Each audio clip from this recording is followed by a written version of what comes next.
So tonight, our guest is Jim Muller from the University of Alaska, who has very recently become an Emeritus professor, but has had a distinguished career. I first met Jim at a meeting of the American Political Science Association.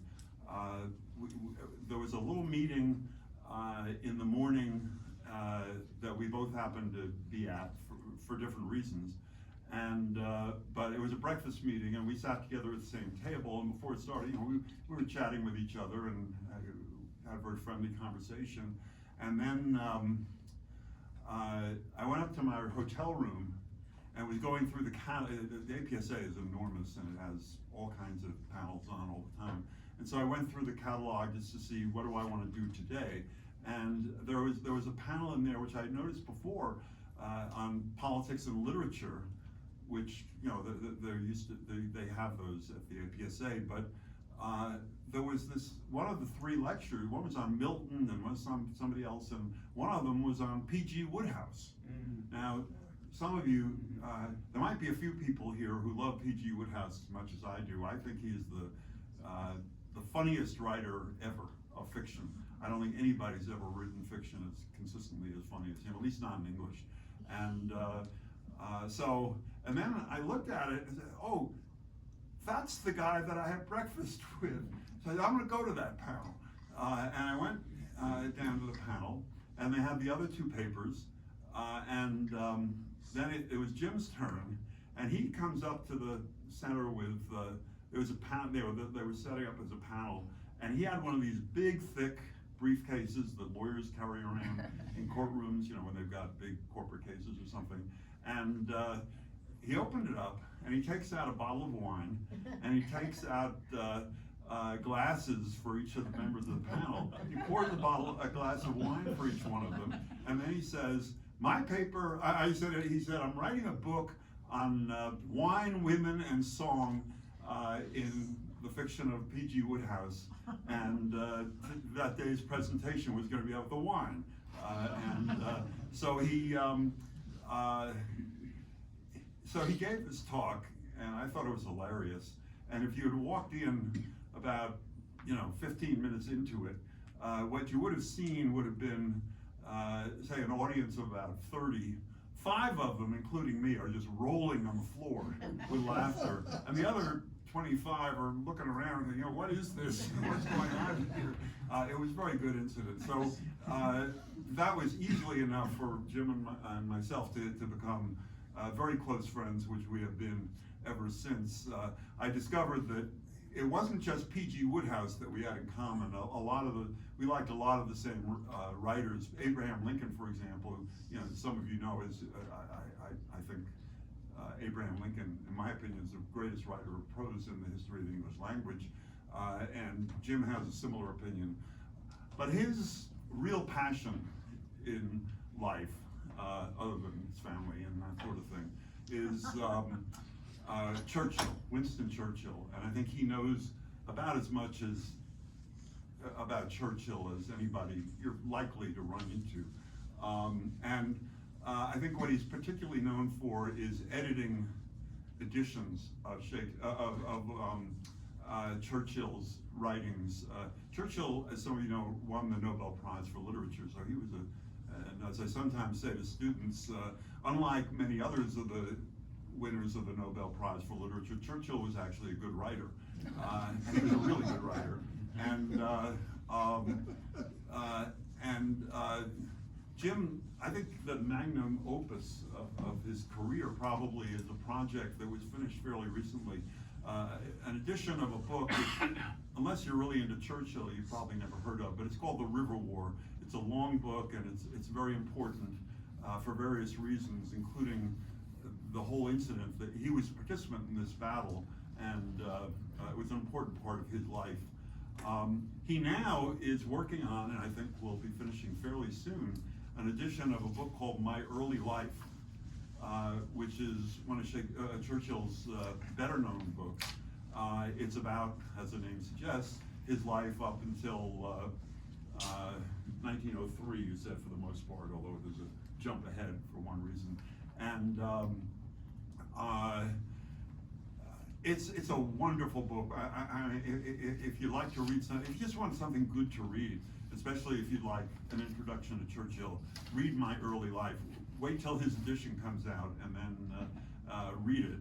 And because it's like a boy's adventure story, really hyped up, like Raiders of the Lost Ark, that kind of thing, except it's all true. And it's written in this marvelous prose by Churchill, and it's got all of his wit and wisdom in it. It's just a wonderful book. So that's the kind of stuff that Jim does, and without further fanfare, I think I will introduce Jim Muller to you.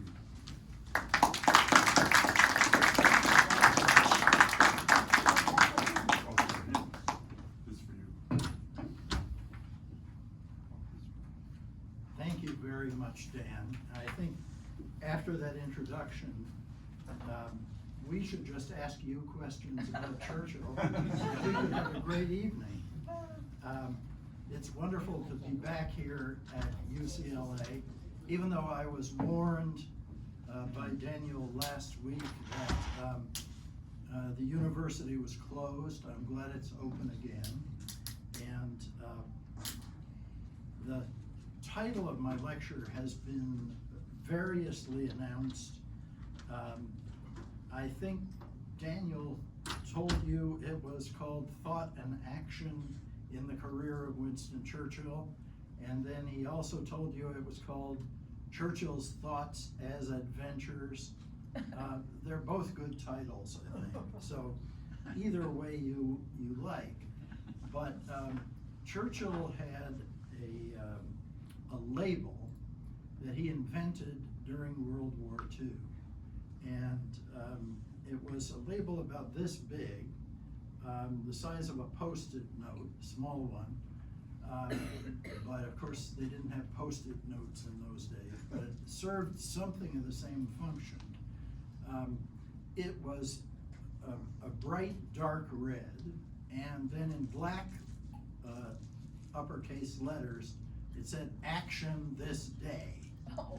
And the purpose of this, which did not have glue on the back, but was pinned with a straight pin in the corner of a memo that Churchill sent out.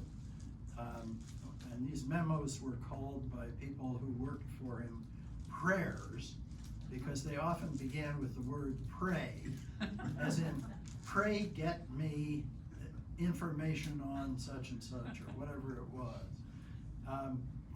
The purpose of these Action this day labels was to get people in what was, after all, a fairly large bureaucratic organization, namely the British government, not just to read their mail, but to do something, and to do it right away, or at least that day. So action was certainly important to Churchill, and bureaucratic drift and delay, not something he admired. And Churchill, of course, nowadays is famous, among other reasons, for taking action in a crisis rather than shrinking from it, as politicians before him had done during the 30s, when they began to notice the danger from Hitler, which Churchill noticed and talked about much more and much earlier than they did. And so, for instance, just to give a couple of examples of Churchill's famously taking action, when France fell much more quickly than almost anyone expected, probably more quickly than Hitler expected, certainly more quickly than Churchill expected, and maybe even more quickly than the French expected, although they probably had the closest knowledge of how rotten their army was. Churchill was worried right away one of the first things he thought about the prospect of the French fleet, which was the third fleet on the oceans, falling into the hands of the Germans. And, you know, as the French government became more and more clearly a collaborationist government, which didn't take long after the armistice in June and the replacement of Prime Minister Reynaud with Pétain, Churchill was really worried about the French fleet falling into German hands, and so an ultimatum was promptly sent. Either sail the fleet to the Bahamas and we'll babysit it for you till the war's over, or join with us fighting the Germans under British command, or we'll sink your fleet. And since the French didn't take either of the first two alternatives, on the 2nd of July, orders went out, and on the 3rd of July they were carried out to sink all the French capital ships which were gathered off Algeria in the Mediterranean Ocean at Oran. And it was a very successful operation, which unfortunately caused the watery deaths of more than 1,000 French officers and sailors, and saw many of those ships go down to the bottom of the Mediterranean Sea, with relatively few British casualties or losses of any kind. But it wasn't something that endeared the French to Churchill. And Churchill certainly would have thought that their dithering about what to do with the British ultimatum, which was absolutely crucial to the British to make sure those ships didn't become, along with the Italian Navy, part of the Nazi fleet. He certainly would have thought the dithering of the French generals, admirals rather, in deciding what to do was not a very good idea. He gave this order very reluctantly because, of course, the centuries-old enmity between France and perfidious Albion had pretty much ended before the turn of the 20th century. And Churchill had even been to France a number of times while he was a boy.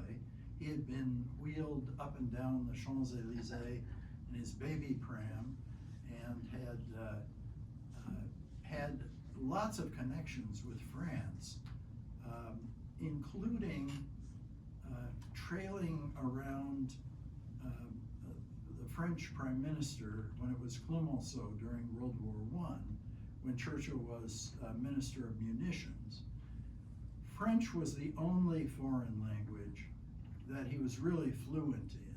He could read French for pleasure. He knew more Latin than he let on, but he certainly didn't read Latin for pleasure. But Churchill was really reluctant to give an order like that. He loved France. He especially loved going to France, to the south of France, when it was rainy and cold and windy in Britain in the winter, and he could go to the Riviera and paint. And there were other things he loved about France as well. Somebody who grew up with even some tastes of English food outside the great houses, which really served French food, of course, coming down from the conqueror, couldn't help but be partial to French food, and Churchill was. But also, to give you another example of Churchill's taking action. This time from World War I, an earlier example. In the run-up to the war, the Prime Minister, who in those days was Asquith, found that the British Army and Navy really didn't talk to each other much. They really had very little to do with each other. The Navy, of course, since Britain was an island, was the senior service.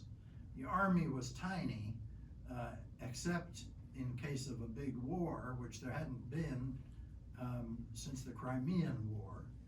And it looked, though, as if Britain and France might, and Russia might go to war against Germany and Austria, as in fact they did 3 years later.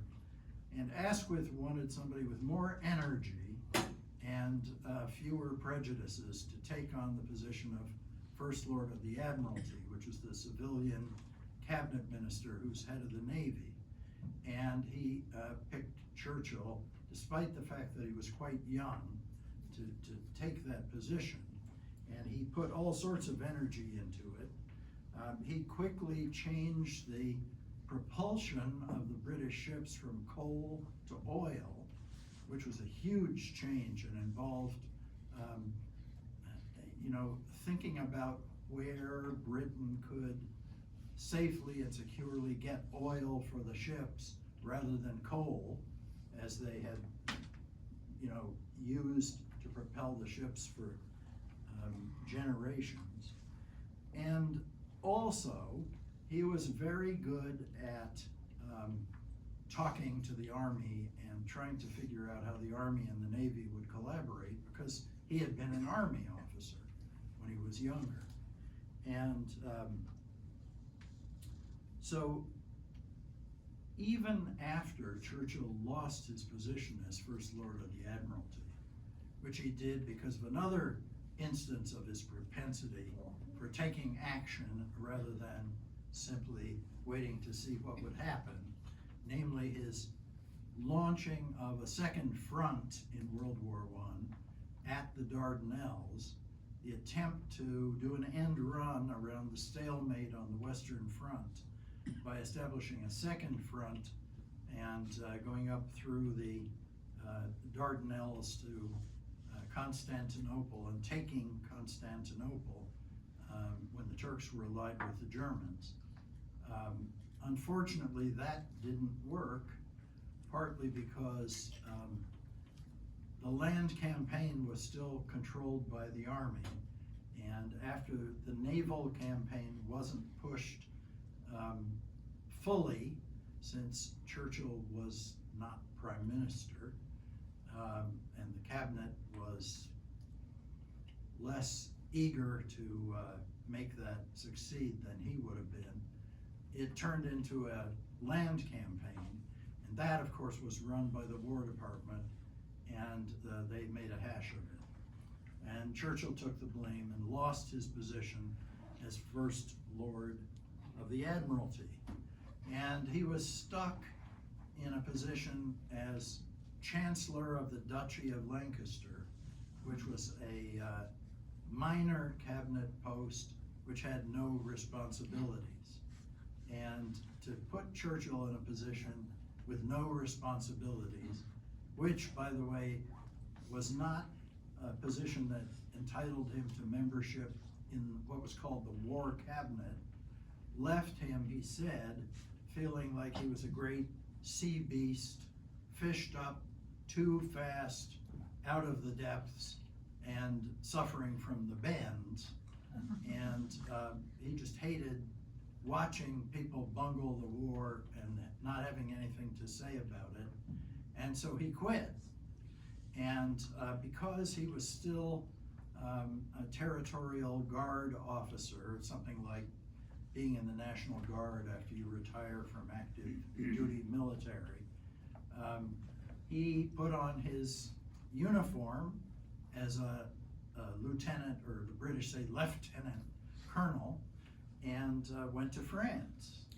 And because he had not recently been trained in trench warfare, he put himself under the arm of some colonel who ran the Grenadier Guards, which was a crack regiment of pretty much all aristocratic officers who read Xenophon in the trenches in Greek and things like that when they weren't fighting, but were also inured to warfare.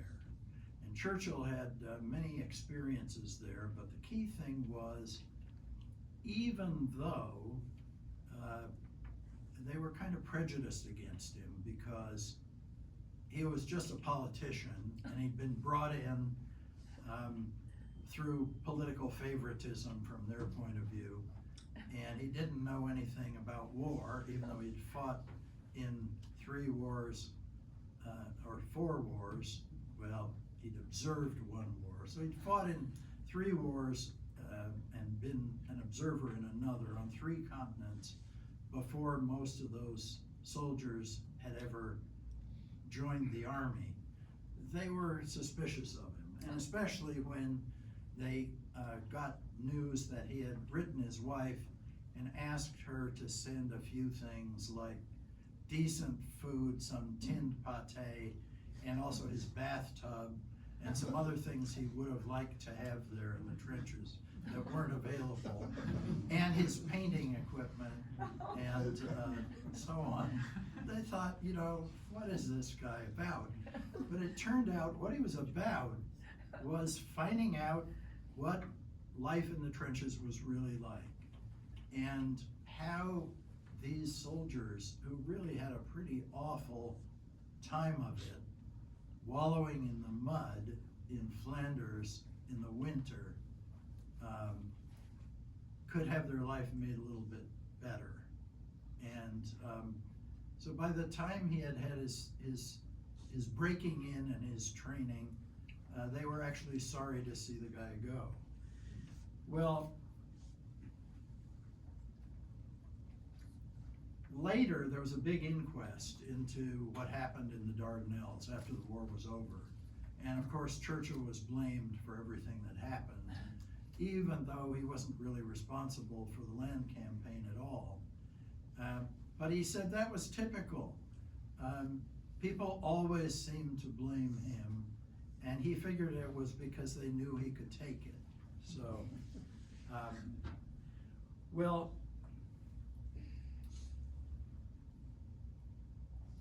what those examples show, all of them in different ways, is that in war, action is necessary. And in cases of necessity in general. And there's one other smaller example from even earlier that I should mention. That was when Churchill was being chased by his brother and a cousin of theirs in a game of tag.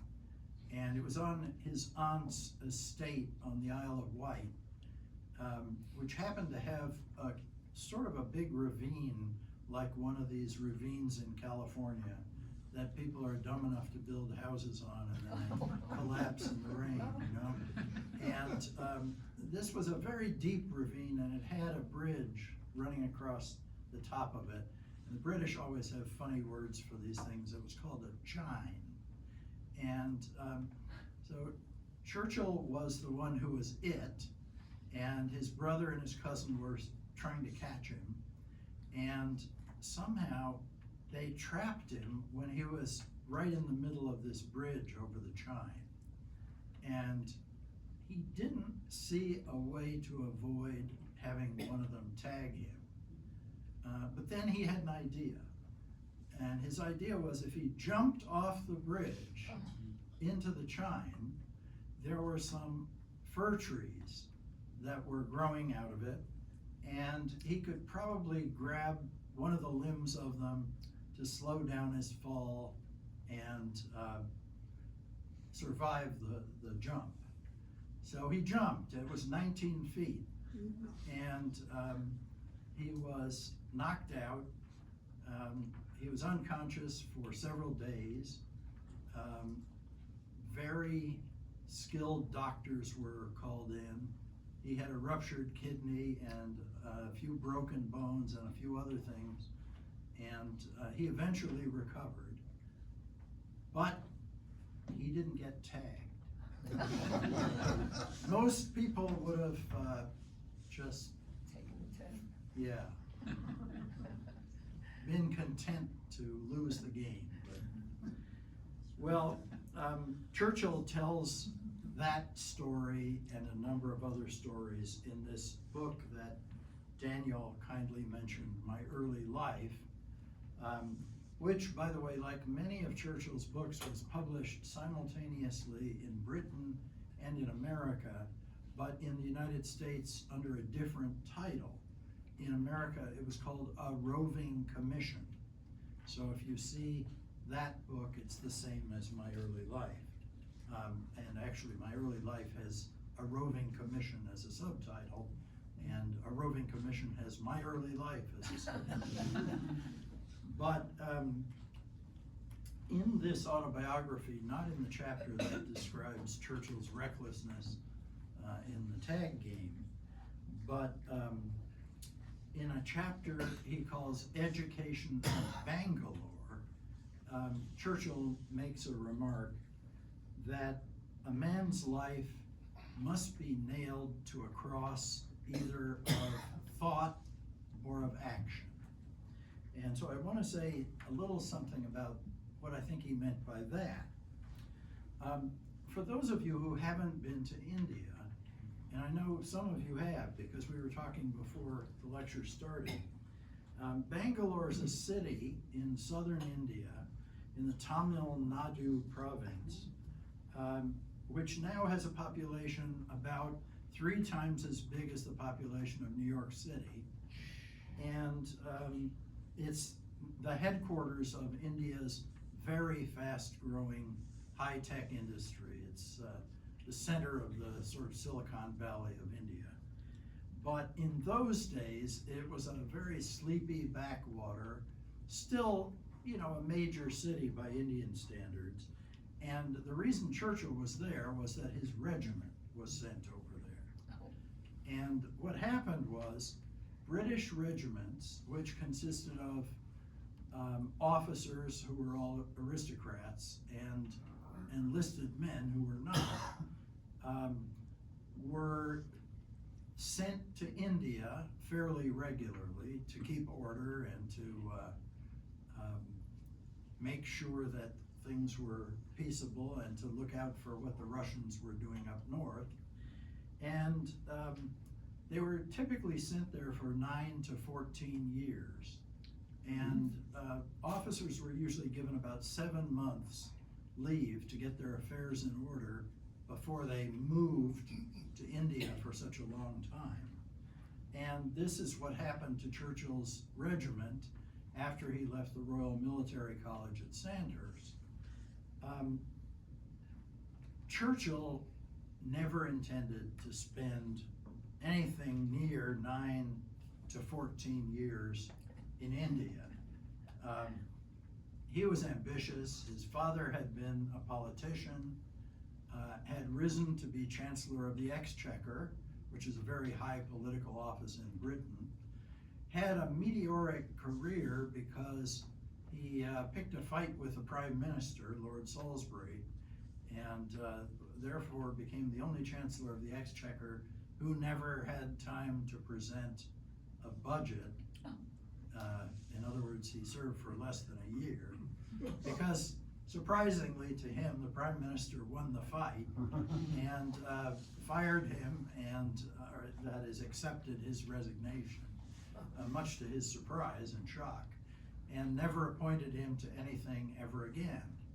And when Lord Salisbury, years later, was asked why he didn't, as a matter of simple charity, give Lord Randolph, Churchill's father, another position in the cabinet, because after all, there were a lot of less important positions he could have offered him. He said, "Sir, when a man has had a boil on his neck and he manages to get rid of it, do you suppose he wants it back?" But Churchill had a rather higher opinion of his father. and was very loyal to him than Lord Salisbury. And so he didn't really plan to spend that much time in India. He went to India hoping that he would be able to see some actual active service, that is, do some fighting. Because there hadn't been a war, a real war, a European war, meaning that Britain had been in since the Crimean War in the 1850s. Even the Civil War in America was of more interest to young British officers because it was a more technologically advanced war happening the decade afterward, at a time when things were moving rapidly. Rifles had been invented, for instance, and soon after the Civil War also machine guns and various kinds of mortars and other things. And Churchill was hoping that he might be able to see some action in the northwest frontier of India, up where bin Laden was hiding when they finally found him, on the Afghan border there. Because of course Pakistan, what used to be West Pakistan, was part of India then. And in fact, he was able to be in one campaign and then got into another campaign that fizzled out and didn't see any fighting. But on that campaign, the first one, where he did see some very bloody fighting,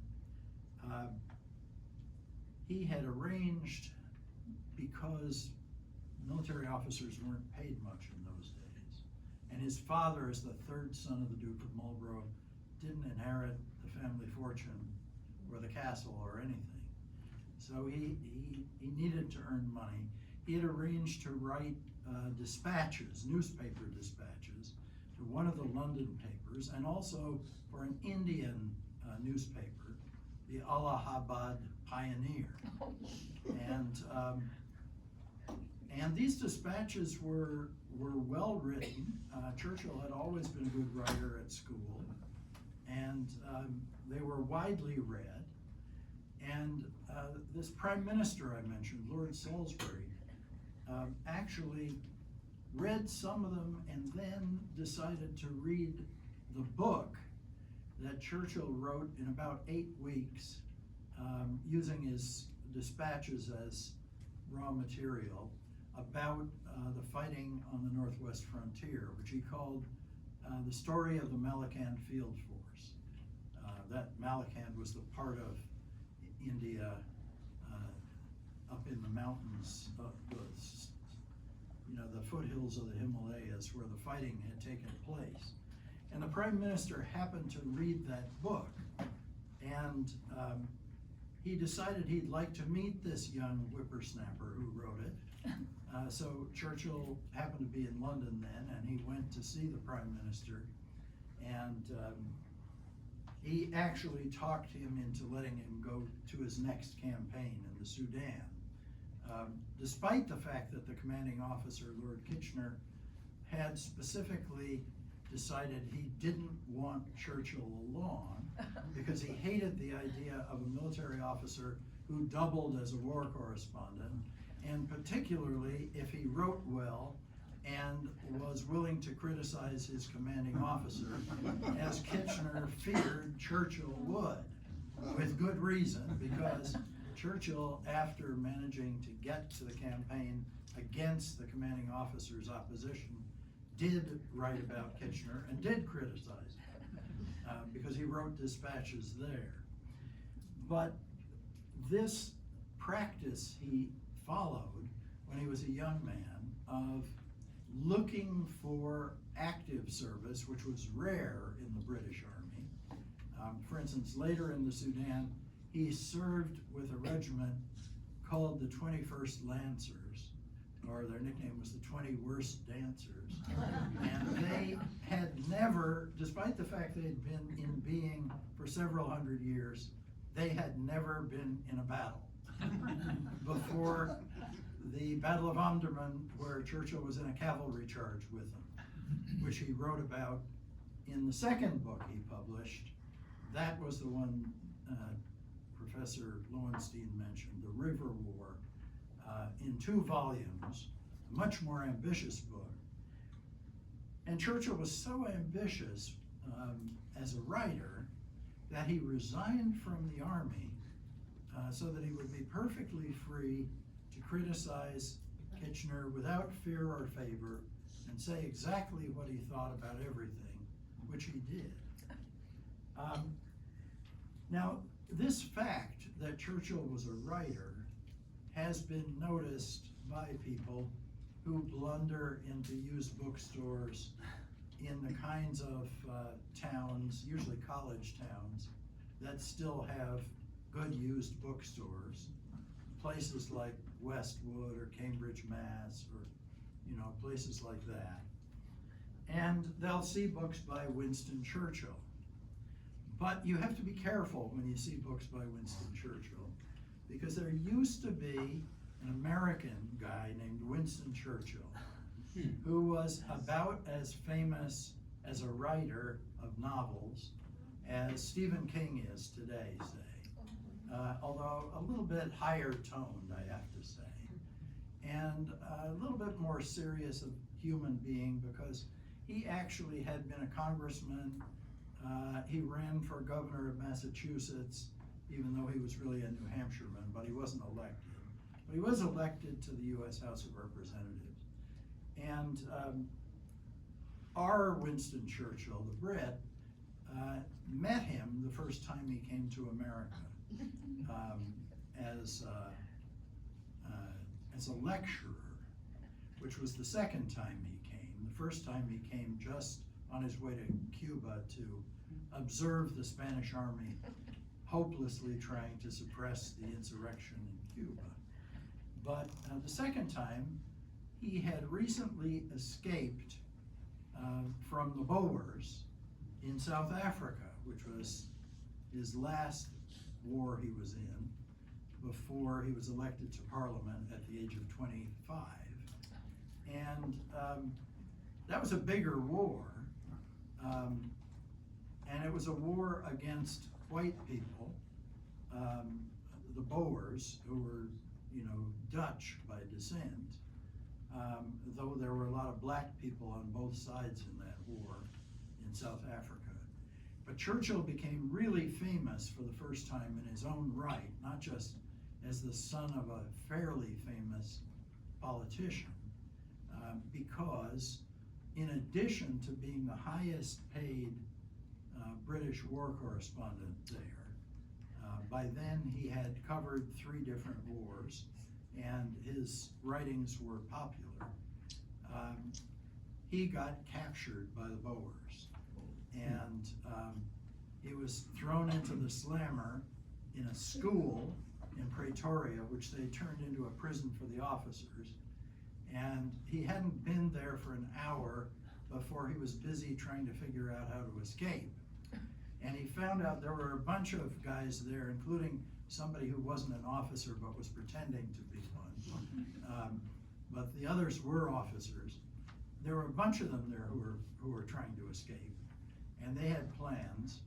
And Churchill insisted that he be included in those plans. And then he managed to escape before any of the others did, and wasn't caught. He had many adventures, which are described in this book, My Early Life, and he eventually was smuggled out of a coal mine in South Africa, where he was hiding along with a bunch of mice on a train in bales of cotton that were headed to Maputo, as it's called now, but was then called Lourenço Marques in Portuguese East Africa, which is now called Mozambique. And Churchill got there just in time to be chased around town by Boer sympathizers who were trying to rearrest him, but he gave them the slip, got on a ship, and went to Durban, and this was really the only good news the Brits had in the first half year or so of the Boer War, because their armies were not as good as they thought they would be, and they had had a number of defeats. And so Churchill became momentarily very famous, and people would have heard of him. And that was good, because the previous summer he had run for office and had not been elected to Parliament. And this new fame he had helped him in his first electoral campaign. But for all these reasons, his career as a writer is even longer than his career as a politician. And biographers have been irresistibly drawn to these books he wrote, because they're very well written, and as Daniel said, even in places you wouldn't necessarily expect, often rather funny. And it's the kind of fun that is appealing to readers, because often it's Churchill making fun of himself. And so biographers have, ripped stories out of these often autobiographical books, or partly autobiographical books Churchill wrote, sometimes without telling the reader where they got the information, but I mean, they all plunder his books. But in talking about his career as a writer, they're often a bit neglectful of it, which is a little bit odd since they're writers themselves. But usually if they slow down enough to talk about why Churchill wrote so much, they get quickly to the fact that Churchill, as the son of the third son of the Duke, who didn't inherit, needed money, especially because he had a mother who, like the son, was easily satisfied with the very best, and was certainly better at spending money than saving it. And he needed money all his life. It wasn't until after World War II that Churchill stopped having money troubles. And even after World War II, because the Labor government was in power and they were busily raising taxes and trying to deprive anybody in the upper class of whatever they had, it was really only because there were Americans who were willing to pay large amounts of money for Churchill to write more for them, that in his last decade or two, Churchill had fewer money problems. So often they describe these books as having been caused of necessity by Churchill's need for money.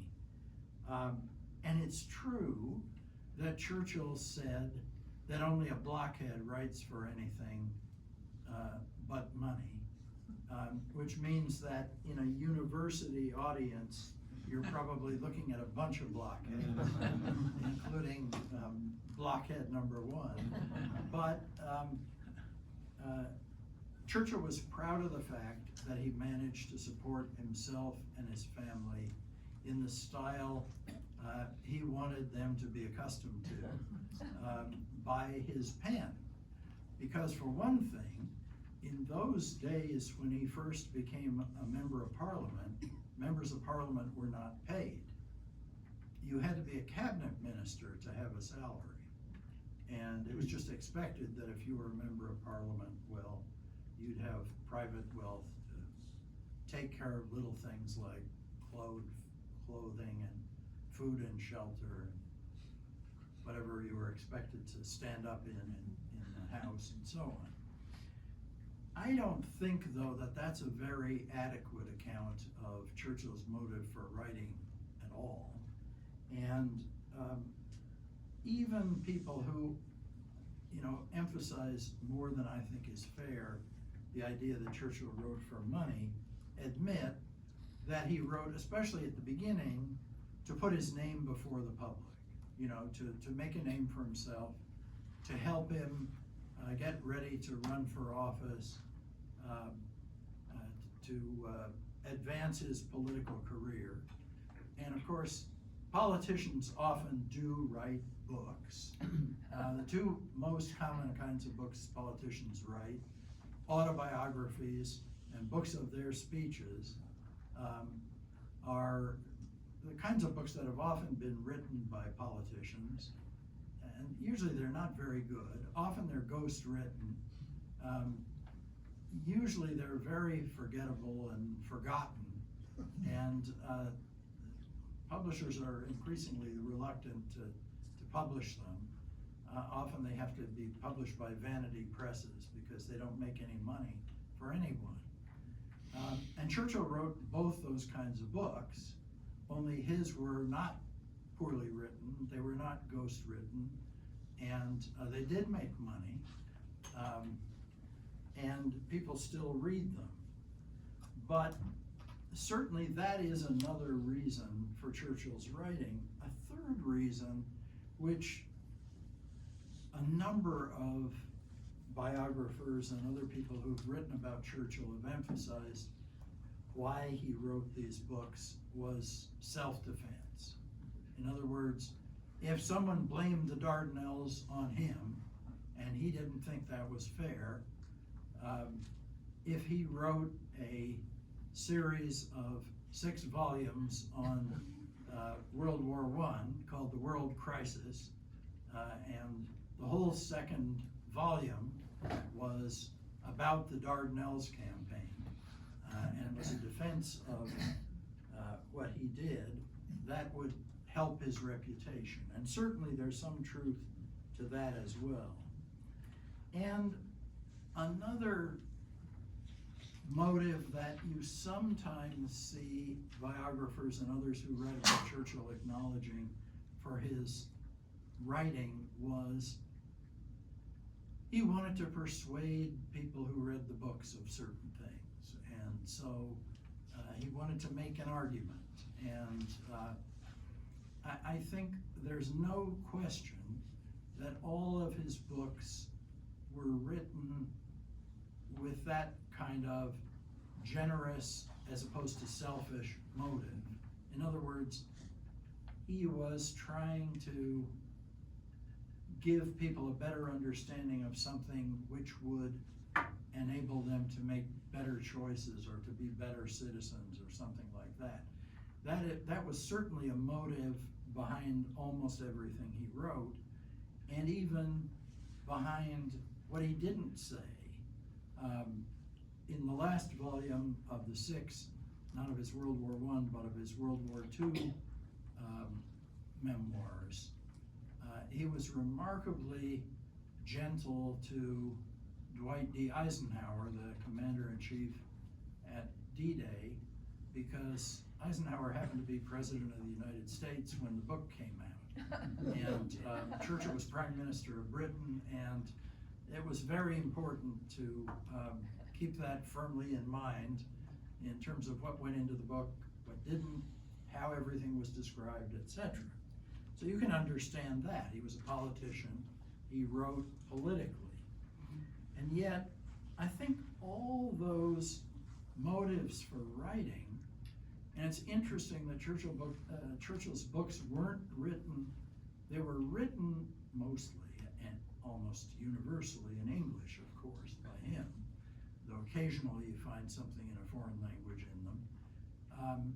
They were very quickly translated into foreign languages. I mean, my early life, I think, has been translated into about 20 or 25 foreign languages. The World War II books have been translated into even more languages, etc. And Churchill's writings, not just in books, but also in magazines and newspapers, because the volume of his journalistic writing was even larger than the volume of the 40 books he wrote.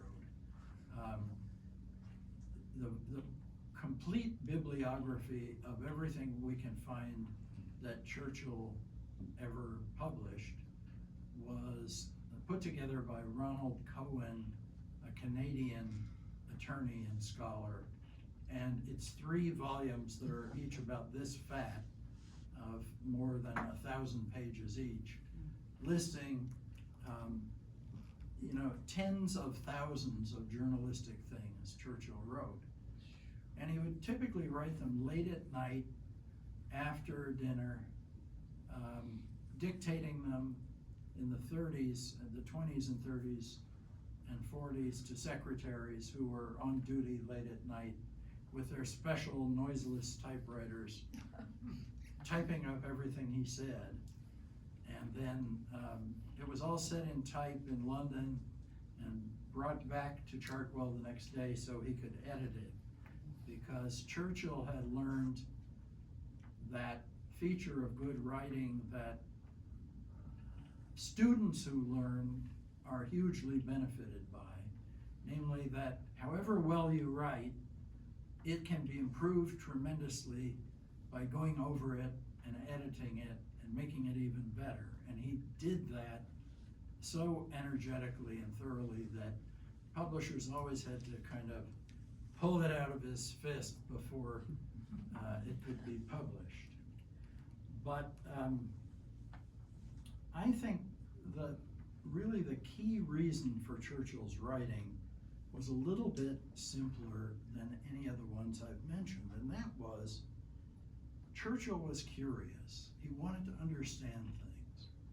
And if he really knew it was a big subject and he really cared about trying to understand it, he would form the idea of writing a book about it. And even if he didn't ever get around to writing all the books he would have liked to write, he did write 40 or so of them. And of course, authors who are mostly moved by that aspiration are usually generous enough to want to share whatever they've learned with other people too. So they don't just write the book, they also publish it. But that I think is really the basic motive for Churchill's writing, trying to get to the bottom of a question that he really wanted to answer. And a sign of that is that when Churchill went to India, he noticed that the usual modus operandi of the officers was they would get up early, they'd have breakfast, they'd go out and ride their horses and drill their troops. And then it was beginning to get really hot because it was India. You know, it's over 100 degrees. And they would have some small thing for lunch and go to sleep all afternoon. And then they'd get up after the sun went down and they'd have dinner. And Churchill didn't. He would read in the afternoon. And that was because he never went to a university. Sandhurst, the military college, was not a university. The term of study there was only a year and a half. Now it's only 7 months. They've cut it back. So it's not like West Point, you know, which is a liberal arts 4-year degree with heavy emphasis on some military stuff, but you know, you also read books and so on.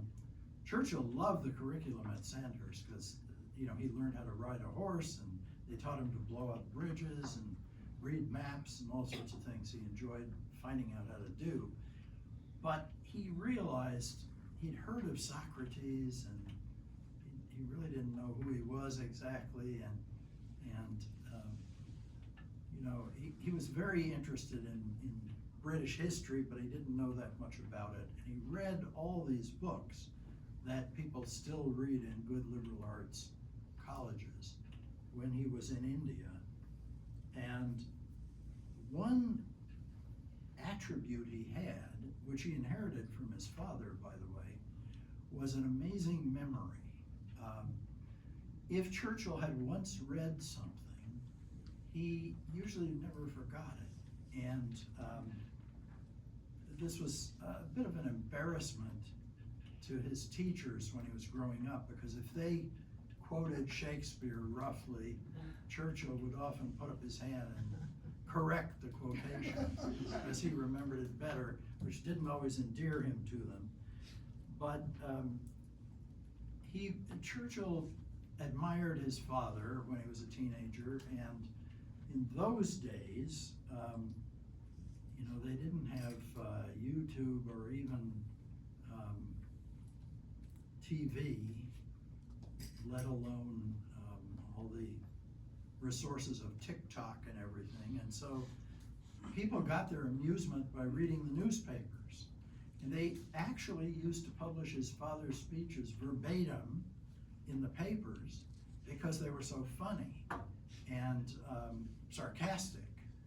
Lord Randolph was really good at insulting people, and people used to like to read it and chuckle over it with their morning coffee. And Churchill would memorize those speeches, and he sort of began to learn politics that way. Well, people have often asked me, what should I read about Churchill? What's the best book to read about him if you want to learn a little more? Which was my situation when I was in college, and I had a roommate who will remain nameless, Bill Crystal, because his mom was Gertrude Himmelfarb, knew an awful lot about a lot of things, including British history. And when Churchill's 100th birthday came along, we were grad students together and roommates, and we decided we should have a party for Churchill's 100th birthday. And we were, poor grad students.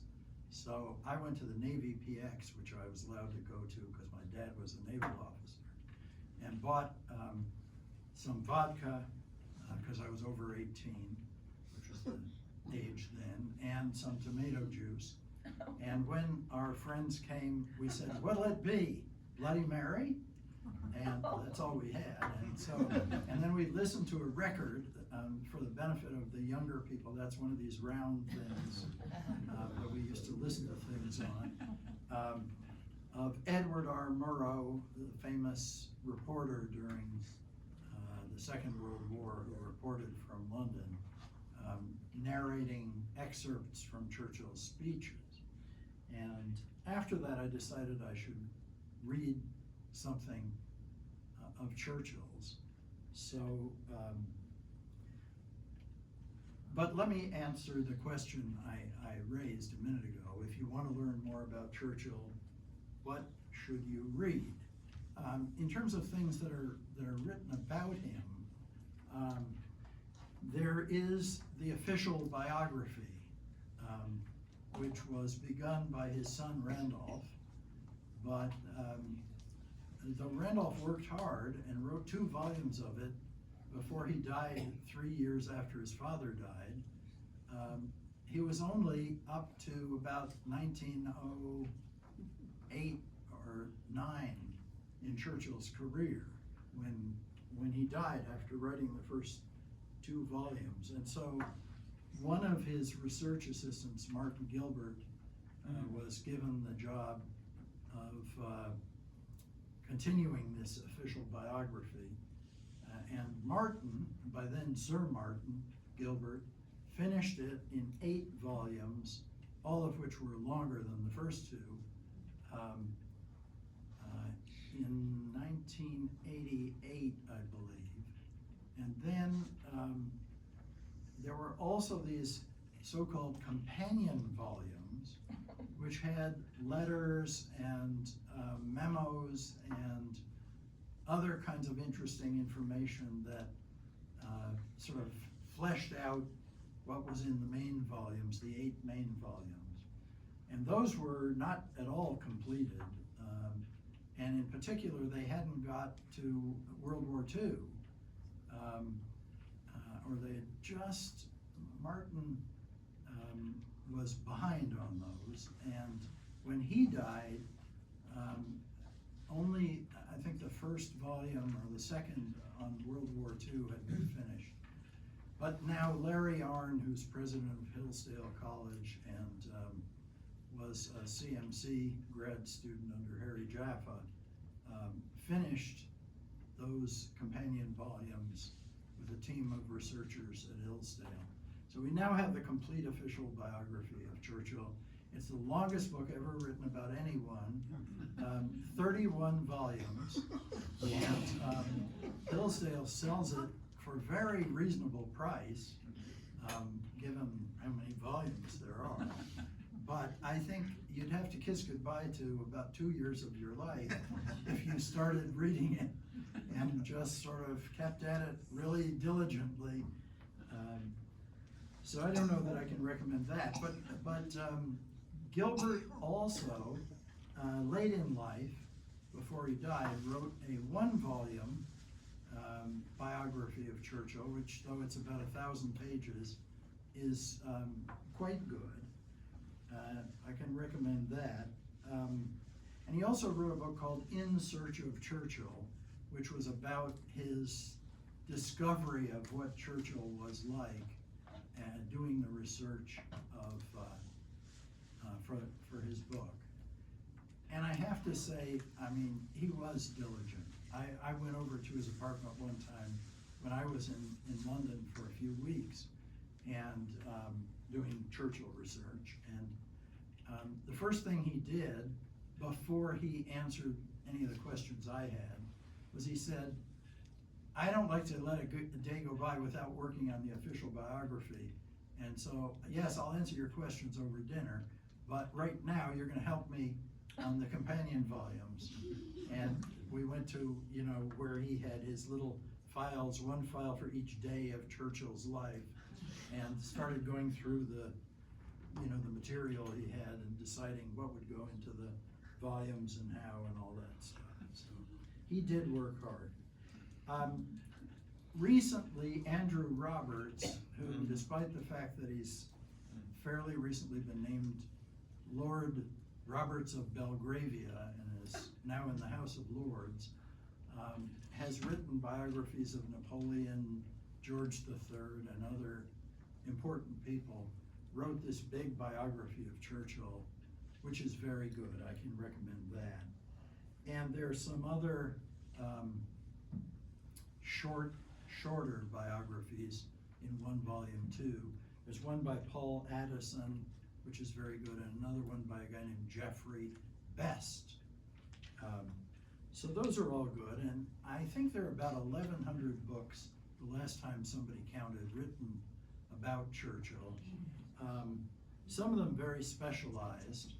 If you love animals, there's a particularly good book on Churchill's love for animals, which has many wonderful and often funny stories by a guy named Piers Brendan. It was called A Churchill Bestiary, and it had disappointingly small sales, except in adult bookstores in London, where people who thought somehow a bestiary was something about bestiality apparently special ordered the book in numbers sufficient to puzzle the publisher. But, anyway, and there's even a book called No More Champagne, about Churchill and his budget or lack thereof, and all the money troubles he had over the course of his life. There are a number of books on Churchill's writings, although the one I'm supposed to write isn't finished yet. And there's a very good book too by his daughter on Churchill's paintings, because in addition to being a writer and a politician, Churchill painted about 600 canvases, beginning when he was 40, and took up painting after he had been fired as First Lord of the Admiralty.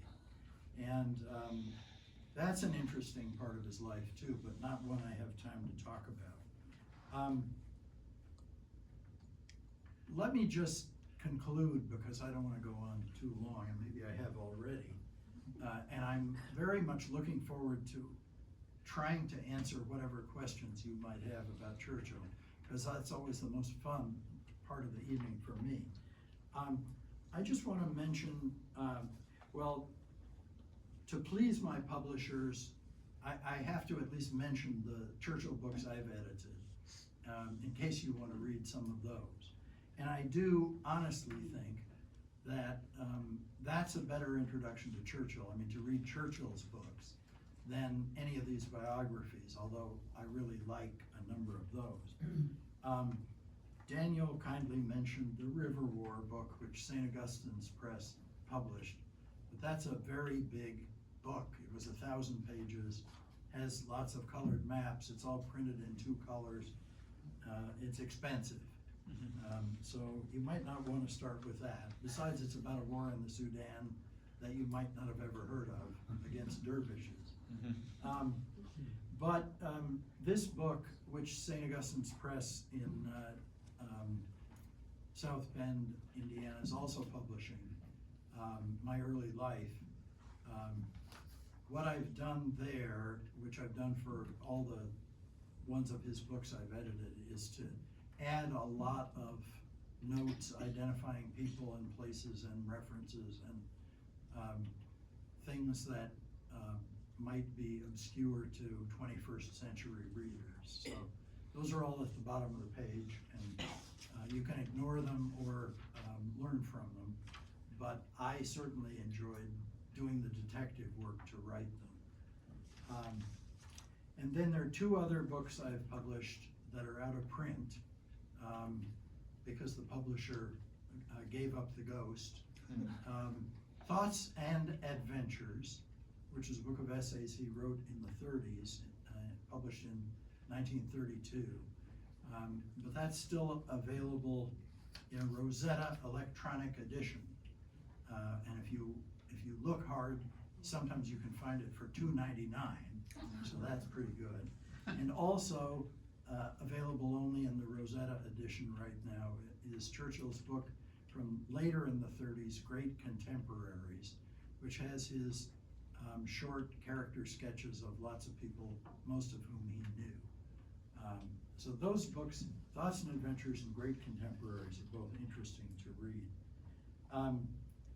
If you're willing to kiss goodbye to a whole month of your life in terms of your reading, The World Crisis in 6 volumes is Churchill's story of World War I, and it's an amazing saga.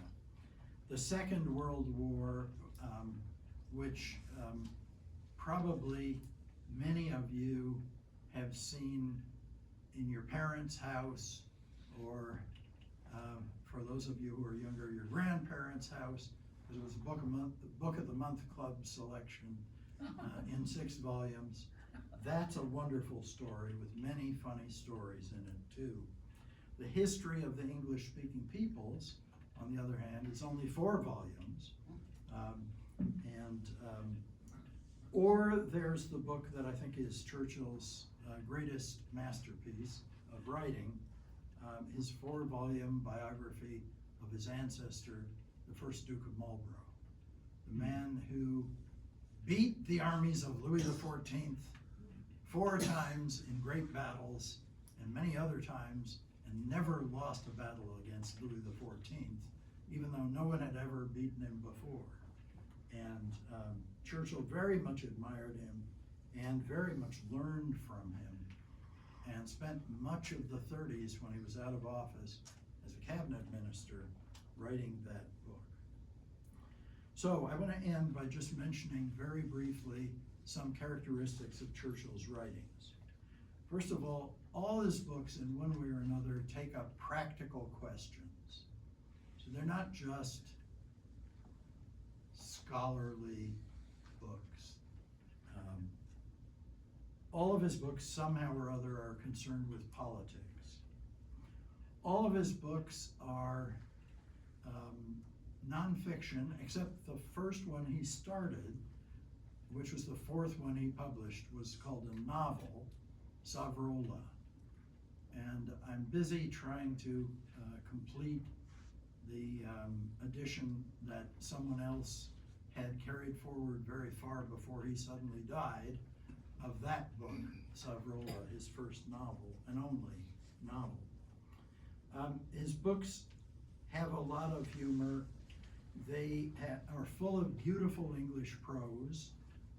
Reading them is a great way of expanding your vocabulary, especially if you read the books with the Oxford English Dictionary within reach, or for those who are in the electronic age, there's an app called the Shorter OED, which has almost all the words in the OED, though somewhat shorter definitions and so on. But it's by Oxford also, and it's really a great app. It costs $25, which will discourage many, but it's really the most valuable app I have. Well, Churchill says in My Early Life, toward the end, after telling you earlier that a man's life has to be nailed to a cross, either of thought or of action, that one of the curious things about politics and war is that the people who are good at leading a country through a war are usually not so good at dealing with the peace. Because what you need when you're at war is resolution. You have to beat the enemy. And mostly it takes a while to adjust to the fact that somebody's attacked you, assuming you're not the aggressor, which if you're a decent person, you might not be. But if somebody's trying to kill you, you probably should pay attention to that. And there are certain people who are really good at dealing with that kind of situation, but they're not always the best at dealing with what's necessary after they win the victory, which is figuring out how to live in peace with the people who are defeated without humiliating them, and if possible, making them somehow better for it. And then Churchill says, it is perhaps pushing the argument too much to say that I think I could do both. Which either means he's not sure he really could do both, or more likely, he's not sure it's a good idea to suggest any more definitely than that he does think he could do both. So I'll end with that and see what questions you have.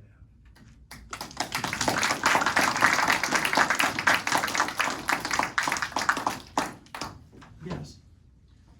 If I think of the American, speaking of great contemporaries, that reminds me of Churchill, I think I would have to think of the name, among others, of Teddy Roosevelt. And I understand that he met him. Yes. But then it was like oil and water.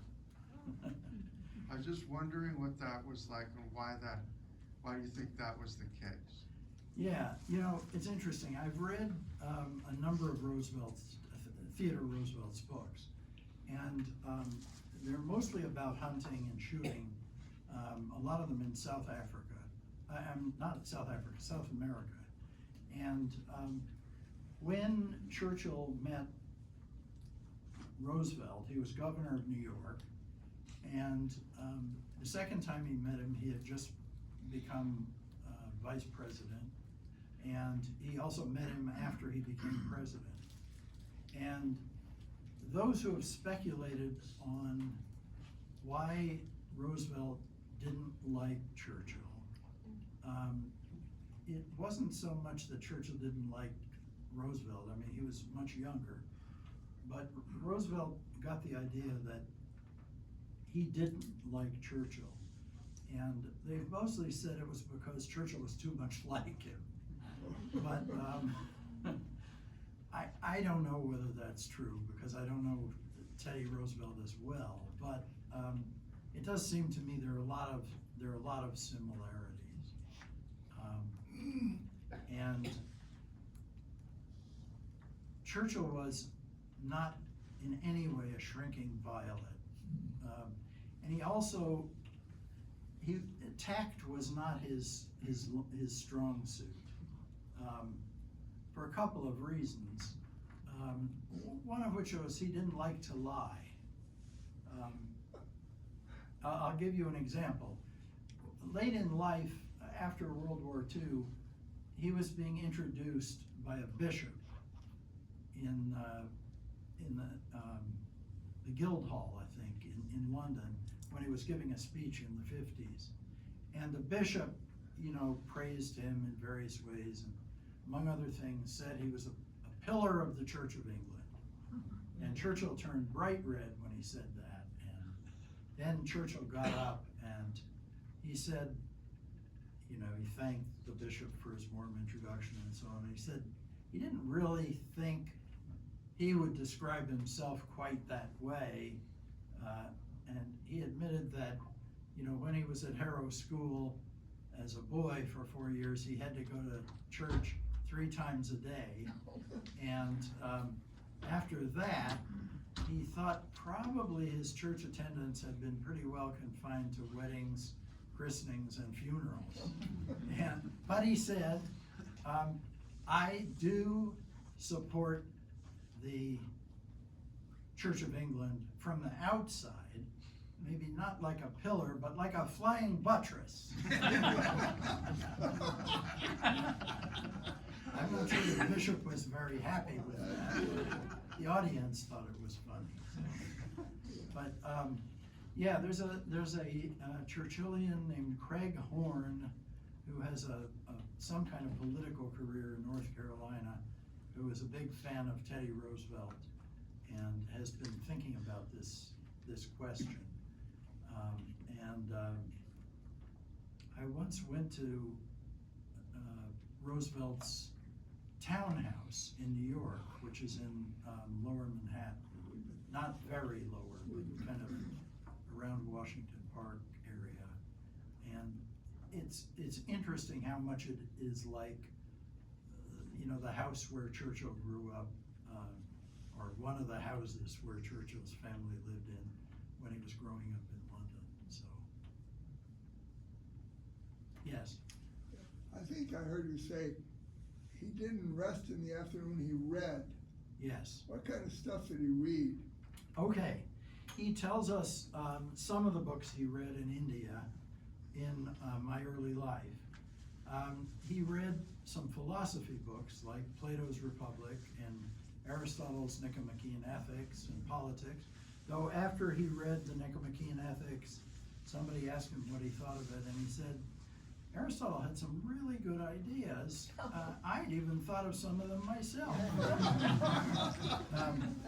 But he also read Hegel and Schopenhauer and The Wealth of Nations by Adam Smith and Darwin's book, The Origin of Species and so on, and The Descent of Man. He read a book by Winwood Reade, who was an atheist, which made him doubt the Christian education he'd had, and which he says would have made him really obnoxious if he had remained in that frame of mind. But he found that whenever someone shot at him, he would pray to be delivered and his prayers would be answered. And so he was a little bit less persuaded that we're all just like candles who go out when we die and that's the end of it, after he read that. But he was glad that he didn't have to die yet whenever that happened. Yeah, did he read some of the great books of fiction like Dostoevsky or people like that? That's a good question. I don't know if he read Dostoevsky, but he read a fair number of French novels, both in French and in English translation. He read a lot of English novels, although some of them not until his old age. He read Jane Austen when he was convalescing,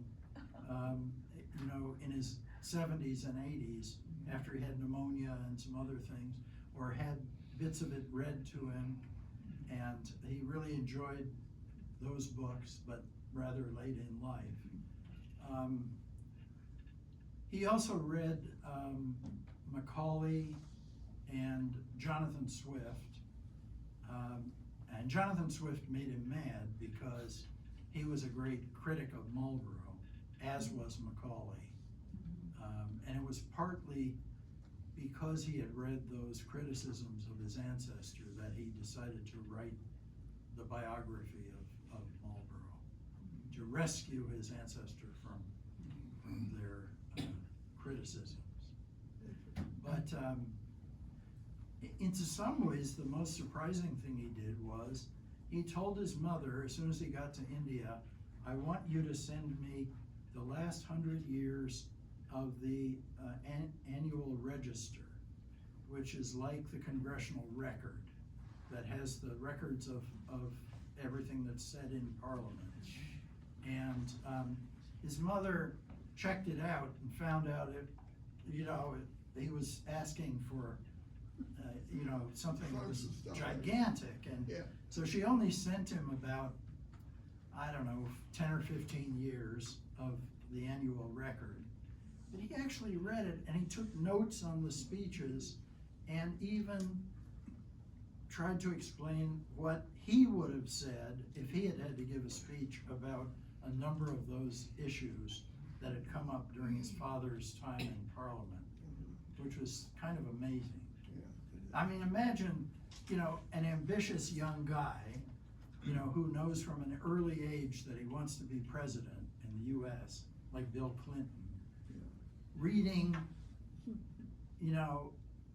years and years of the congressional record to get him ready to, do public service as a representative of the people. I mean, it's almost unbelievable. Yeah. I wanted to follow up your comment about him saying that those who manage the war are probably not well equipped to manage the peace. Yes. Did he have any thoughts about the end of World War I with Lloyd George, Clemenceau, and the Treaty of Versailles almost inevitably leading to the Second World War, and that he anticipated or expected they have bungled this peace because we can expect the Germans to respond in a certain way, ergo, we didn't really end the war. It's gone on. Any thoughts about that?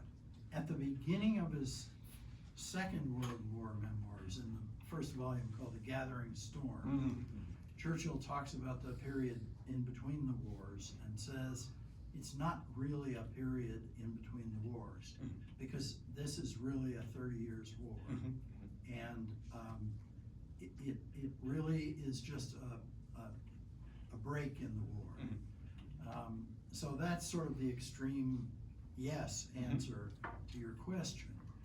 But that was, of course, after it had happened, and in 1918, when the war suddenly ended on Armistice Day, on the 11th hour of the 11th month, et cetera, the 11th day of the 11th month. November, yeah. Which, by the way, was the day my aunt was born. My dad's older sister, Aunt Irene, who was called Irene because she was born on the day peace was declared. Churchill was present for some of the discussions at Versailles as an important, cabinet official and somebody who was very familiar with the war and interested. And just because he was Churchill, he would have wanted to be there. And he had a very definite idea that Woodrow Wilson was a fool, and that his idea of how the League of Nations would operate would not work. First of all, because he couldn't even persuade his own country to ratify it, because he had a kind of undisguised contempt for the Republican Senate, and didn't have the political chops to get that done. But also because the League of Nations wasn't set up in a way that would actually make it effective. And that despite the fact that later Churchill thought the League of Nations was the best hope they had, if they really gave it teeth for preventing the Second World War. I mean, along with preparing for war to discourage war from actually breaking out.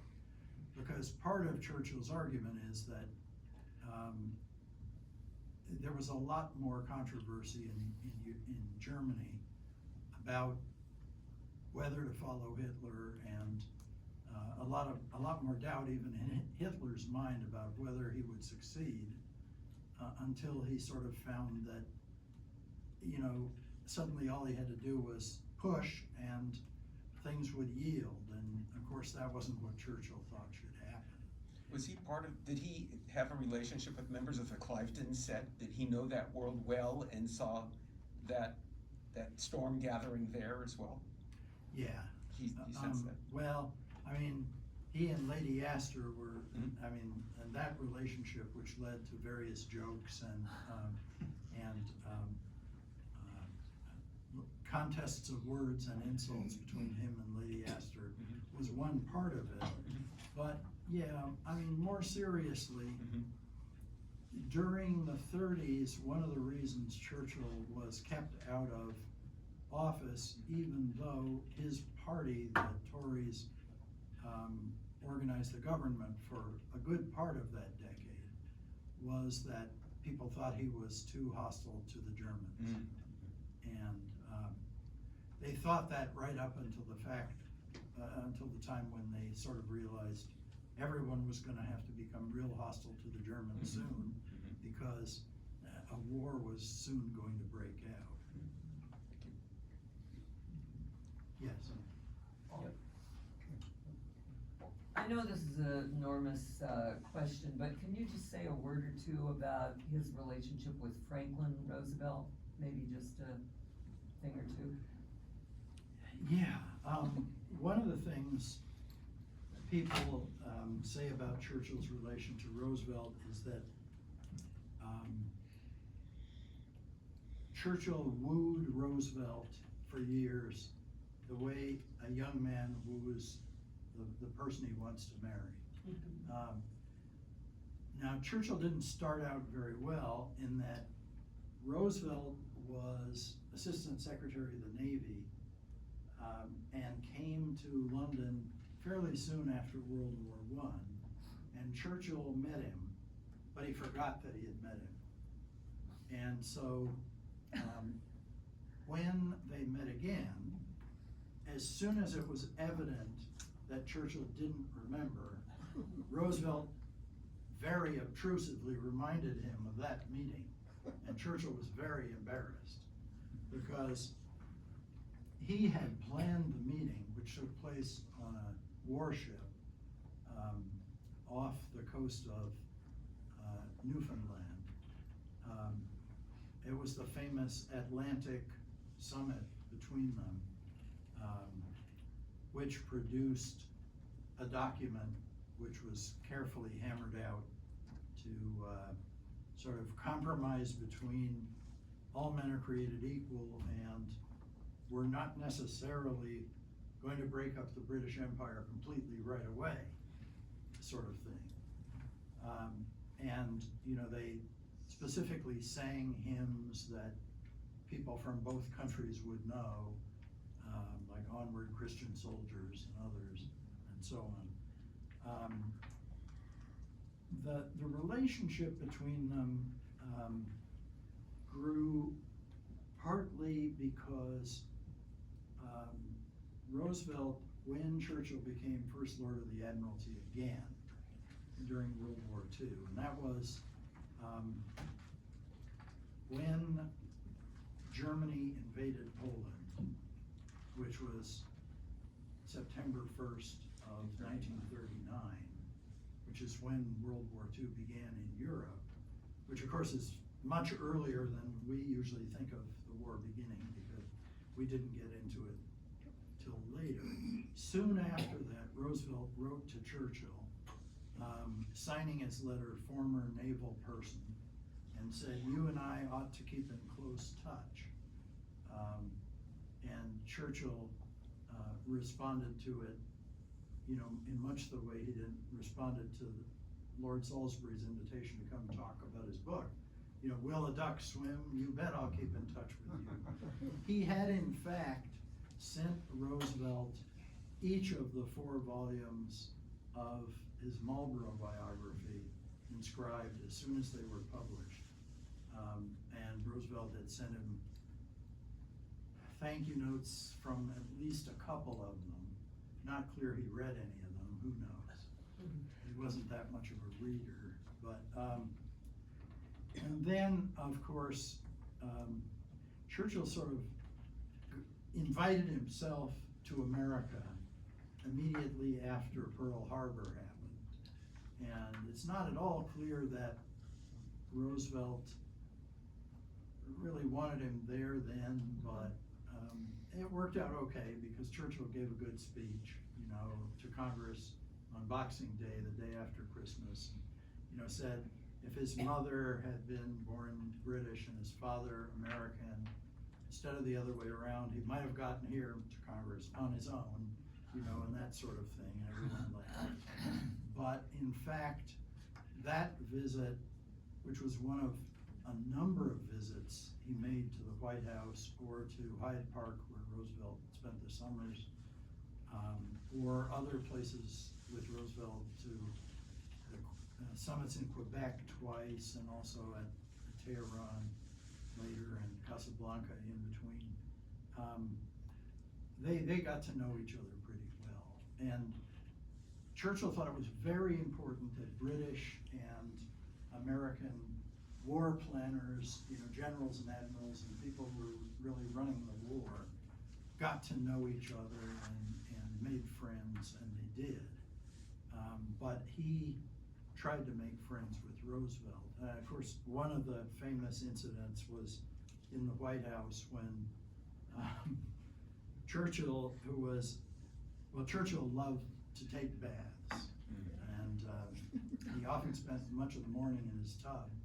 And he got out of the tub and was sort of looking around for his towel, and just then Roosevelt was wheeled into the room in his wheelchair.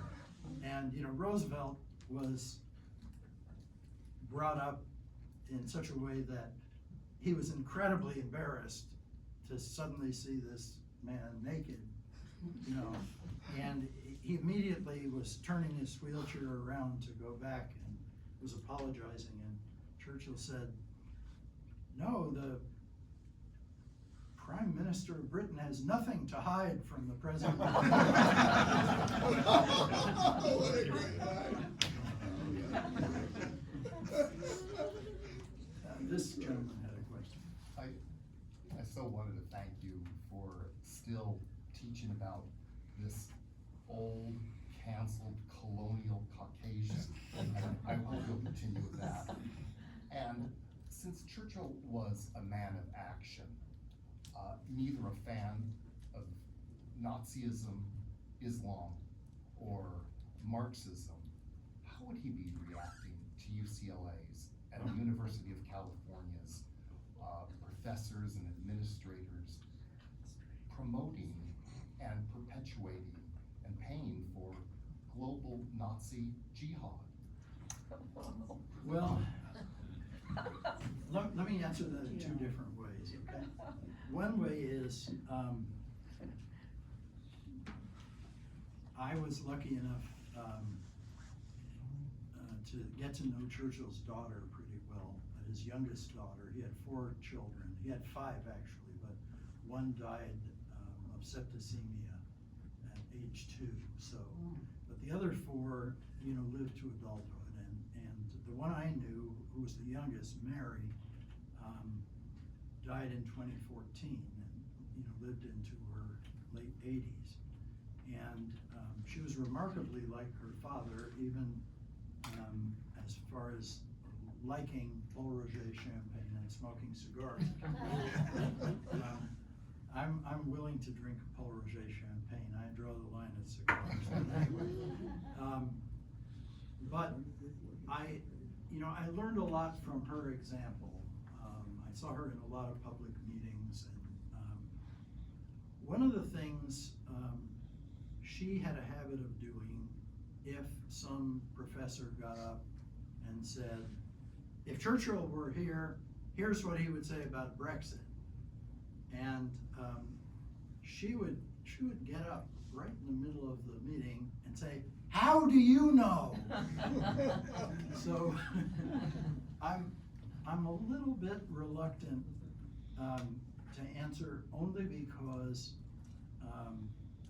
he was a very unpredictable person who often would say not exactly what you'd expect. On the other hand, sometimes, analogies are useful. And there was a very famous moment in Britain in the 30s when, they have this debating society at Oxford that the students tend to belong to, and it's one that especially the students who are ambitious and want to go into politics tend to gravitate toward. And a lot of the best speakers in Parliament, like, for instance, Jacob Rees-Mogg, who is just a really funny guy. And if you ever get a chance to watch him on YouTube when he's leader of the House of Commons, which he isn't anymore, but was fairly recently under Boris Johnson, you'll get a kick out of him.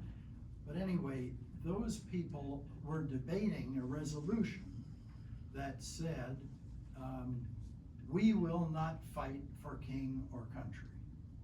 And there were people on the negative and people on the affirmative. And they gave arguments, and then, the people voted, and these Oxford kids voted yes for the resolution, that they would not fight for king or country. And it was in the 30s.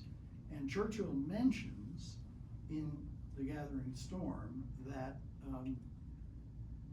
the Hitler and his circle made note of that. And, it was one of the things that persuaded them that the Brits were corrupt and cowardly, and that they would be a pushover when the time came.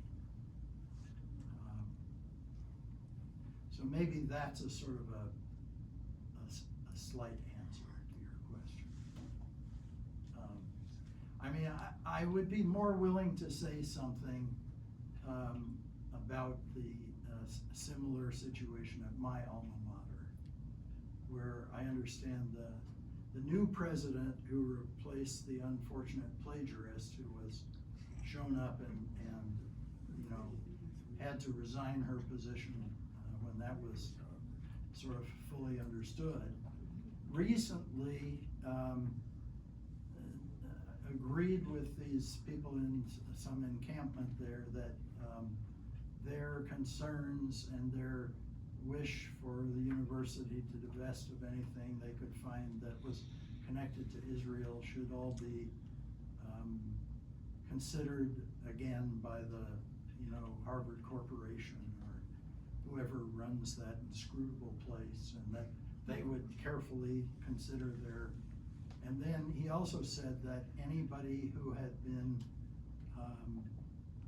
expelled or disciplined for anything they did during those encampments would be forgiven now that it was over.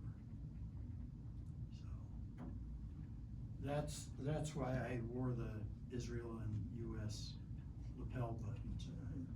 I have a quick comment and then a question. Yes. Comment, I mentioned earlier that I think if you want to just read something by Churchill and you never had, I think you would agree, My Early Life would be a good choice. Right. But if you want to read something else, the book that Jim mentioned in response to your question and just mentioned briefly a moment ago, The Gathering Storm, the first volume of the World War II set, is really good because it's not in the detail and all the tiny little things that make up a large part of that book.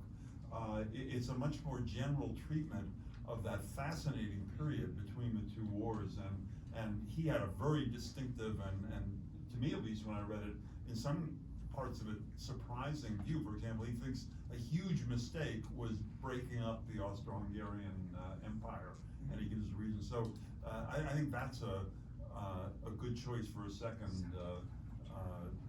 book to read by Churchill. Obviously, he wrote so many different things. It depends on what your interests are. The question is this. My impression is that one of the there may be other reasons too, but one of the reasons Churchill was disliked by a lot of political people in Britain was that he changed parties from the conservatives to the liberals and then back to the conservatives. And obviously you can't go into detail on that, but would you talk about that a little bit? Yeah, Churchill was, so to speak, born into the Conservative Party. His father, Lord Randolph, was one of the inventors of what was called the Primrose League, which was an attempt to enlist support for the Conservative Party, also called the Tories, among the general public, people who are not members of Parliament, and sort of keep them close to the party in between elections, which were not that frequent. And Churchill became a card-carrying member of the Primrose League, which was named after the flower that Disraeli, the Conservative Prime Minister, supposedly liked when he was a teenager. And and then when his father died, his hopes of sort of helping his father in his political career and endeavors faded, of course, and Churchill had to become his successor. And part of what Churchill spent his time doing as a young member of Parliament was giving speeches about South Africa, since he had spent quite a bit of time down there in the Boer War and knew a lot more about it than most people in London. But another thing he spent a great deal of time on was writing a 2-volume biography of his father. And what that enabled him to do was really to learn about all the political controversies, or the British say controversies, that were dividing the parties in the era when Churchill was growing up, from the point of view of a parliamentarian. And during that whole time, he became persuaded gradually that the Conservative Party was drifting away from what his father had hoped it would become, which was a party that had a sense of noblesse oblige, not just to the aristocracy. Since most of the parliamentarians in the House of Commons, as well as the House of Lords, were aristocrats, but also would look out for ordinary people and try to make life better for them and expand the franchise and do many things of the sort that often you found members of the Liberal Party more eager to do or more willing to do quickly. And Churchill fairly quickly, in the first 2 or 3 years of his service in Parliament, drifted away from the Conservative Party, and eventually he actually walked across from the Conservative side to the other side. I mean, it's very dramatic in Britain, because unlike the American legislative houses, which are in the French semicircular style, in Britain, if you're the government, I'm the opposition, and we're divided traditionally by the length of 2 swords. So I'm even closer than I am to you in the front row, And so a shocking thing, and something that doesn't happen every year even, for somebody to switch parties, although it's certainly been known to happen. And so he was widely considered to be a rat and a traitor to his own class by conservatives. And even members of his family were kind of appalled, and But Churchill thought his party had sort of diverged from that kind of conscience when it came to the social issue, and he also was a free trader, and his father had been too, and the party began to favor what was called imperial preference, meaning Canada and India and places that are British should have free trade, but as far as the frogs went and the Germans and everybody else, there should be high tariff barriers to protect British industries. And Chamberlain, not Neville, but his father, Joseph, who had lots of different cabinet positions, though he never became prime minister, was the main one pushing that. And he was well known to Churchill, but Churchill just disagreed with him on that. And that was one of the big reasons. You know, he had read all those liberal arguments for free trade and Mill and the other economists, and he just thought tariffs were not a good thing. And he pretty much stuck to that all his life. So, you know, he had a plausible claim to say he didn't leave the party left him, you know, which is the usual excuse politicians make, sometimes correct. But, and then, of course, when he went back to the Conservative Party, just at the time when the Liberal Party was becoming a rump of its former self, and the Labour Party had come to be the main other party, both parties thought he wasn't somebody who could be trusted. So, but then Stanley Baldwin named him, you know, Chancellor of the Exchequer in 1924, and he served in that very high position for a little less than 5 years, but then, you know, was out of cabinet office for the whole 30s, which is very good for us because he did so much interesting work in the 30s that might not have gotten done if he had been part of the government. He would have had to be much more tactful. He would have had to hold his tongue more. Who knows? Maybe one more question. Yes. I know Churchill painted for much of his life, I guess. For the second half of his life, let's say, Yeah. because he How was started he when he was 40, although he'd done some sketching. How was he regarded by art critics, his paintings? Well, His name. You say that. I mean, there are lots of art critics, of course. One famous artist was commissioned by Parliament to do a painting of Churchill. On Churchill's 80th birthday, it was presented to him. And it was a portrait of him as an old man, looking a bit,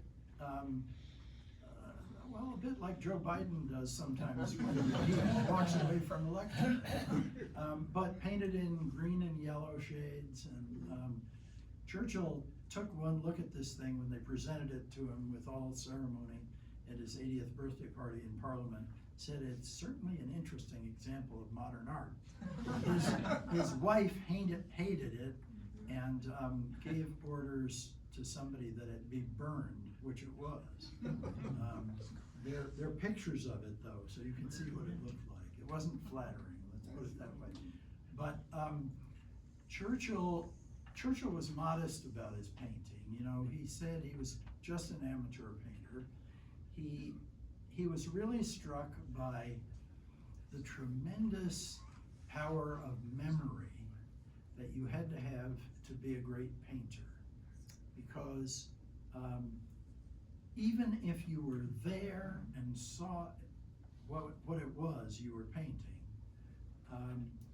if the cloud moved, or it started to rain, or the sun went down, or you got interrupted by a phone call, it would never be exactly the same again. And unless you could remember how it was, or had a photograph of it, which was an expedient he sometimes resorted to, it was hard. And he said part of that training in memory, which is a power human beings have that they rarely use to the fullest possible extent, has to be developed when you're young. And to be a great painter, you really have to do charcoal sketches and be trained by, you know, masters when you're young. And he talked about, you know, he wrote an essay on painting as a pastime, which later was turned into a book, although it's the last essay in his book, Thoughts and Adventures 2. But in that he says that you know, the great painters used to make their students stare at the nude model on the rez-de-chaussée of their Paris apartment, and then go up to the studio way up in the garret on the 6th floor, remembering what she looked like, and then do the painting to train their memory. Okay, I see, that's great. And he said that to do a huge painting, like those Turner paintings, Oh, yeah. you know, that are in the National Gallery in London, you had to have a great intellect, because just the feat of getting everything exactly right was similar to the kind of ability you had to have to be a great general. Except that, if you were a general, there was an enemy who was always trying to screw things up. And painting was more satisfying because at least you didn't have that problem. But he was really engrossed in it, you know, and if he was painting, he hated to have somebody come up and chat with him about something and it sort of interrupt him. I mean, he was concentrating fully. And he did paint about 600 paintings, and he hated to give them away because they were like babies or pets. And one time there was a guy who came to dinner at Chartwell, his house, and he was a fairly eminent person, I don't remember who, and he had determined that he was going to talk Churchill into giving him a painting. And Churchill did agree to it at dinner, but as the Germans would say, schlecht gelaunt, meaning he wasn't happy that he was going to give it away, but he did agree. And so the painting was, you know, packed up and tied up with string and ready for the guy to take. And the next morning when he got up, the fellow left and he forgot the painting. And he sent Churchill a telegram and said, you know, I forgot the painting, please send it along, here's my address. Churchill said, well, he's not having it. Okay, before we thank Jim for the last time, let me just say a couple of things. First of all, although we didn't have refreshments, so it shouldn't be too much of a problem, please make sure that your place is completely spotless, you're not leaving anything there or anything. We really try to be good citizens in that respect. And many of you are signed up for the seminar on Saturday. I'll look forward certainly to seeing you there. It's going to be on Churchill's wartime essays, and those are just wonderful. Wartime speeches. Wartime speeches, I'm sorry. Can we get the readings even if we're not going to the seminar? Yes, just, you can either ask me or you can ask Jim for that matter, because, yeah, I'd be glad to send them to you. And watch out for the fall announcement. I'm not sure when it will come out, but the fall events. And finally, thanks, Jim. I think I speak for the House for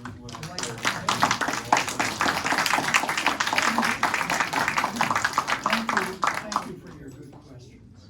And Daniel, there's one participant here, this lady who is coming to the seminar but hasn't got the readings. So she needs to. Yeah, I talked to her about that. I sent her an email today. Okay, well, I'll try to send it to you. I've been having problems with my computer, but I'll try to take care of that.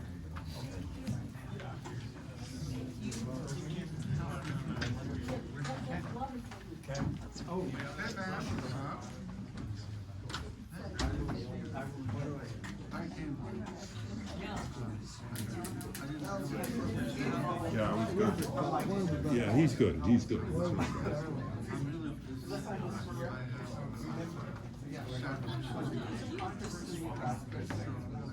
Hey, how are you?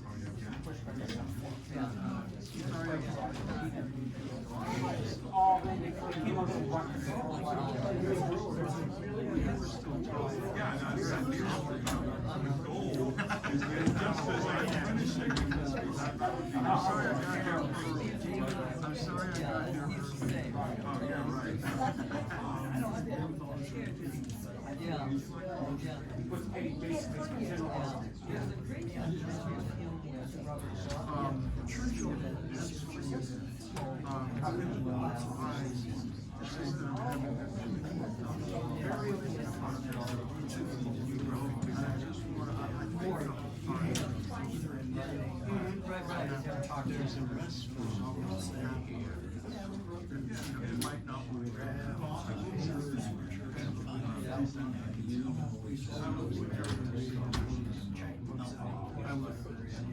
Thank you very much. I'd love to go back to the. When he wrote this stuff, it was very different from what they cooked up. That's true. You'll be here next year when you graduate.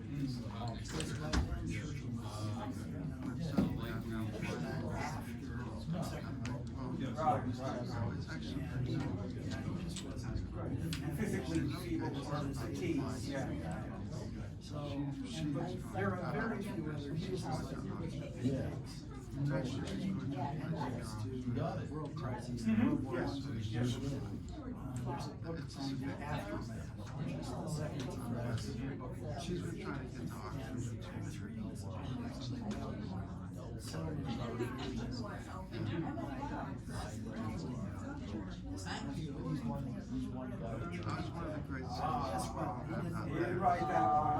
Some civil servants were There you go. because I saw the thank you note. Well, it's like a musician, there's a signature sound or voicing or way if you're really experienced and know what kind of work they work. You can see even the painters, they have a school of writers, you know, the difference between the students and Rembrandt himself. Obviously, there are a few of I them. just want to say, you were delightful, that was charming and fun. Wonderful, you got a great expression. Because next time I can come down here and just spend some time. We'll have a final at least. I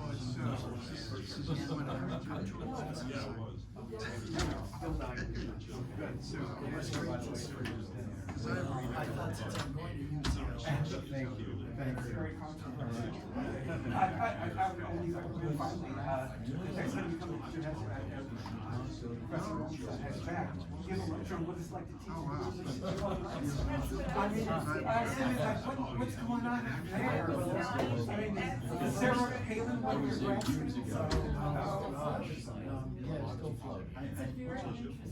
Is it in Fairbanks? Well, the so-called flagship Okay. I teach our branch of the university is about 6 or 7 times as big as Supérieure. They have a larger political science department than we do, so we have almost no. Hard to have students there because of the cold. Well, it's 50 below. Students. I don't really, that's surprising. Yeah. A spring break gathering stuff. But, well, I taught there for 4 years. Wait a minute, I had a lot of fun. Yeah, she was born in the territory. Yeah. Do elk walk around the campus? No, we don't have elk, but we have moose. You have moose? And they do walk around, as do bears, frequently. And, when I've been there several years. I was really glad to remember one thing. Yes, there were some guys who had been throwing snowballs. Oh, that's not on. Which is not a good idea. And, they got us there was this poor guy who had thick glasses and not library. And he came up with very bright sights. I didn't see very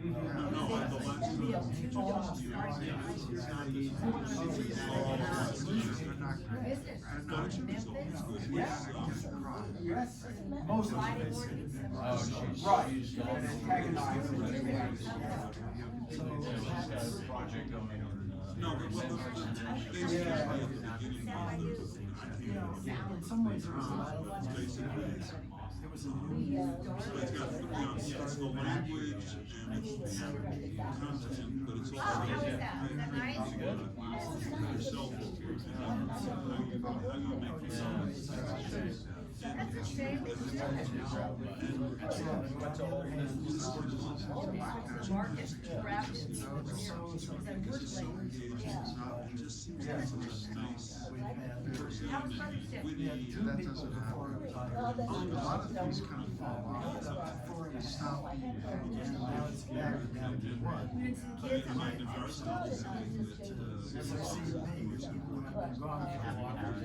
Oh my God, how do you do that? You don't even have enough for a million. I mean, I know, it's tough to. How did you keep the carpets and all that? We haven't, but I tried to tell you, it's okay. If you're not sure, The Hungarians better than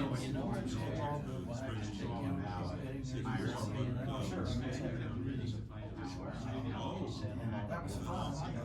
send me an email and I'll straighten it out for you. Maybe this is Professor The only- I was so good at the job. Yeah, mostly things like